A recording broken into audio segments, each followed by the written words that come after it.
Remember, remember the 5th of November, gunpowder, treason, and plot. I see no reason why gunpowder treason should ever be forgot. Happy Guy Fawkes Day, everybody. It is day 5 of NaNoWriMo, and our goal today is 3,335 words. Our topic today is style, and that can range from the diction you use, to the punctuation used, to the grammar, to even just everything that encompasses your writing in general. Style is going to be your literary fingerprint when somebody reads it. They're going to read something, even just a line of your book, and just know that, yes, you are that author. So if you don't really have a style yet, you're not really used to writing all the time, you're not used to writing fiction or fantasy or whatever genre you're looking at, then pick some of your favorite authors who are also in that genre. So if you're doing sci-fi, pick up an H.G. Wells book like War of the Worlds or something. If you're doing horror, pick up a Stephen King. Young adults, Sarah Dessen or John Green. If you're doing fantasy, pick up Tolkien, or of course J.K. Rowling and Harry Potter, you know, etc., etc. You're gonna know, if you are going to do a certain genre, you're gonna know who your favorite author is of that.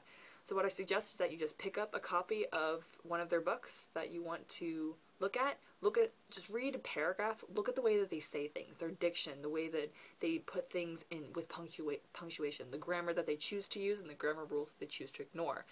All those things go into what style they use. Emulating somebody else's work and trying to figure out what they do, you find yourself in there.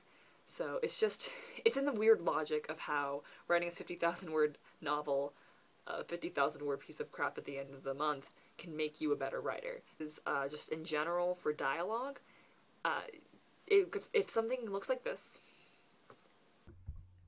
From what I've learned, both styles that are depicted here in the picture are okay. You can use "he replied," period, and then start a new sentence in the dialogue next to it, or you can use a comma so he can continue his sentence. I've heard from my English teachers that both are correct, they're just style choices.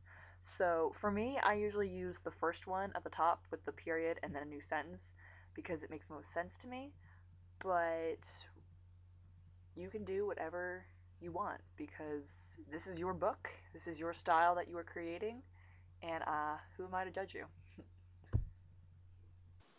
Day 5. Borrow mercilessly.